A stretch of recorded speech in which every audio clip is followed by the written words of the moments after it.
Friends, మీకు ఈ video నచ్చితే లైక్ చేయండి, సబ్స్క్రైబ్ చేయండి. కార్తిక్ షర్ట్ పట్టుకొని ఊడిపోతూ ఉంటుంది. అది చూసిన షౌర్య అయితే, నాన్న నీ షర్ట్ బటన్ ఊడిపోయింది, ఇప్పుడు బయటకు ఎలా వెళ్ళగలవు అని చెప్పేసి అంటుంది. ఆ మాటలు వినగానే అక్కడున్న కార్తిక్ అయితే, అవును నా షర్ట్ బటన్ ఊడిపోయింది, నేను చూసుకోలేకపోయాను అని చెప్పేసి అనుకుంటూ ఉంటాడు. అక్కడున్న షౌర్య అయితే, అమ్మకు వచ్చు కదా కుట్టడం, అమ్మ కుట్టేస్తుందిలే అని చెప్పేసి అంటుంది.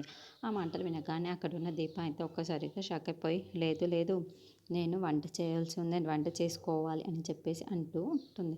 ఇంతలో అక్కడున్న వాళ్ళ అత్త అయితే, వంట మేము చేస్తాంలే, చేస్తున్నాం కదా, చూస్తున్నావు కదా, నువ్వు వెళ్ళి ఆ షర్ట్ నువ్వు కుట్టేసి కార్తిక్కి ఇచ్చేసి అని చెప్పేసి అంటూ ఉంటుంది.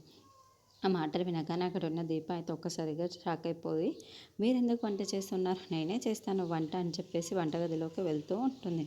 ఇంతలో అక్కడ ఉన్న శౌర్య కూడా, అవును రసం అన్నీ మేమే పెట్టేస్తాం, నువ్వేమి వంట చేయని అవసరం లేదు, నువ్వు వెళ్ళి నాన్నకి షర్ట్ బటన్ కుట్టి ఇవ్వు అంతే చాలు అని చెప్పేసి అంటూ ఉంటుంది.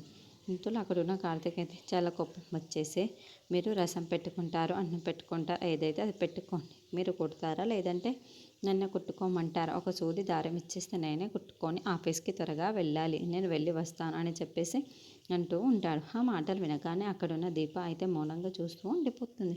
ఇంతలో అక్కడున్న వాళ్ళందరూ, వెళ్ళు దీప, ఎందుకు ఇంత ఇది చేస్తున్నావు అని చెప్పేసి అంటూ ఉంటారు. ఇంతలో అక్కడున్న కార్తిక్, నేను త్వరగా ఆఫీస్కి వెళ్ళాలి, ఎవరో ఒకరు నా షర్టు బటన్ కొట్టేసి ఇచ్చేస్తే నేను వెళ్ళిపోతానని చెప్పేసి అక్కడి నుంచి చాలా కోపంగా వెళ్ళిపోతూ ఉంటాడు. చూడగానే అక్కడున్న దీప అయితే చాలా భయపడిపోతూ ఉంటుంది.